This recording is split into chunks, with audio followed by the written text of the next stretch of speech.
क्षेत्रमोहन साहू उपसभापति श्री श्री नीलगिरी 4 गणेशा पंचायतर लहरंदगणपुरी आज ये गणपति महोत्सव 25 सिल्वर जुबली पालन करुच्ची। आज की दीर्घ 25 वर्ष है आम यही अनुष्ठान पाली आसुची गणेश पूजा। आम चेष्टा कर साई माने सब सरस सुंदर हाँपाई आमर प्रयास जारी रही। विभिन्न दिन विभिन्न प्रोग्राम करी आम लोक मानू आकर्षित करने चाहूँ आ लोक मैंने भी यार उपभोग करने आम समस्त नवेदन करुचु। ये जो गणेश पूजा पंचायत ये है आमर आदि गणेश यू चार बंधा होगी मंदिर को जाइला पत्थर। तेणु दिग्ग संदेव जो राजा थे तोलगंगदेव से माने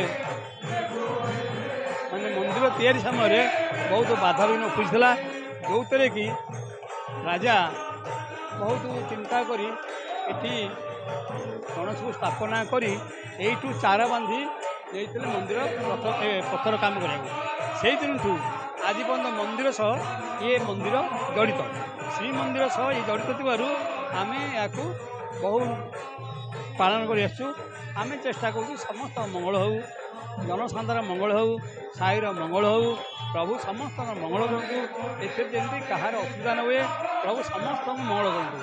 आम यही हिसाब से आज ये उत्सव को मनाऊँ आ प्रभु को पूजा करूँ आ समस्त डाकुचु प्रभु समस्त मंगल करूँ। जय जगन्नाथ।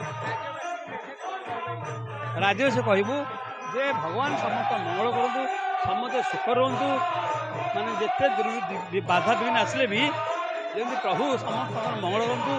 ये विघ्ननाश गजानन समस्त विघ्न इष्ट करती जी या अंतर सह डाकी पारी तार विघ्न निश्चय आउ ये प्रभु आउट आम साक्षात चलंत प्रतिमा या आसी थे जी डाकी निजर अंतर सह सी फल पाए जमी आमर से जगन्नाथ गोटे दिन दिखती गणपति वेश लोक दर्शन दिखती प्रभुंर लीला है बहुत अपार।